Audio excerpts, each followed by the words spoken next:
एक रहस्यमय वायरस और अब तक 3 लोगों की मौत।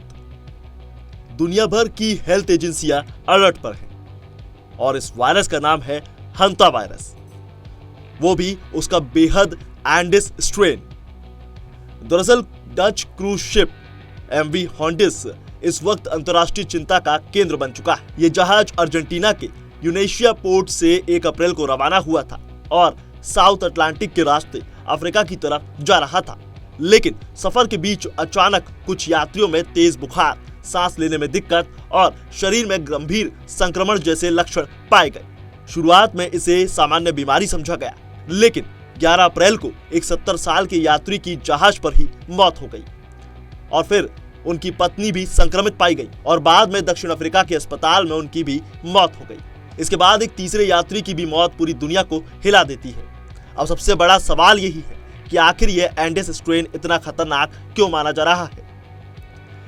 देखिए, सामान्य हंटा वायरस आमतौर पर संक्रमित चूहों या उनके मलमूत्र से संपर्क में आने से फैलता है, लेकिन एंडिस स्ट्रेन दुनिया के उन बेहद दुर्लभ वायरसों में से एक है जो इंसान से इंसान में भी फैल सकता है।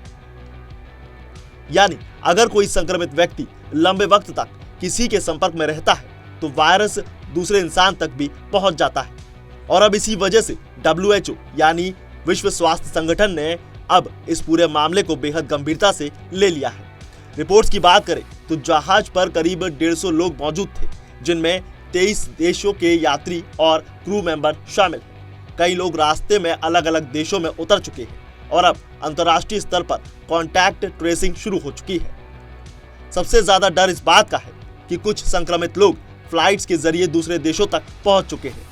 सिंगापुर, नीदरलैंड, स्विट्जरलैंड और दक्षिण अफ्रीका तक इस वायरस से जुड़े संदिग्ध मामले सामने आए हैं और अब जहाज को लेकर भी भारी विवाद खड़ा हो गया है। आपको बता दें कि पहले कैनरी आइलैंड ने इस जहाज को अपने पोर्ट पर आने की अनुमति देने से इनकार कर दिया था, क्योंकि लोगों को डर था कि कहीं यह संक्रमण फैल न जाए।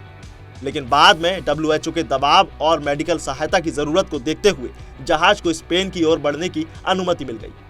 बताया जा रहा है कि जहाज पर मौजूद यात्रियों को अब उनके केबिन में ही रहने की सलाह दी गई है। आपको बता दें कि डिसइंफेक्शन, मेडिकल आइसोलेशन और लगातार हेल्थ मॉनिटरिंग की जा रही है और कई गंभीर मरीजों को एयरलिफ्ट करके यूरोप भेजा गया है। हालांकि WHO का कहना है कि फिलहाल बड़े पैमाने पर महामारी फैलने का खतरा कम है, क्योंकि एंडिस वायरस का इंसान से इंसान में फैलना बहुत सीमित मामलों में ही देखा गया है। लेकिन फिर भी दुनिया भर की एजेंसियां हाई अलर्ट मोड पर है। अब जरा सोचिए कि समंदर के बीच एक जहाज, अंदर फैलता रहस्यमय वायरस और लगातार मौतें, इसके बाद बाहर इंतजार करती दुनिया। क्या एमवी हॉन्डिस आने वाले वक्त की किसी नई हेल्थ इमरजेंसी का संकेत है या फिर इसे समय रहते रोका जा सकता है? आपको क्या लगता है, हमें जरूर बताएं और देखते रहिए पंजाब केसरी।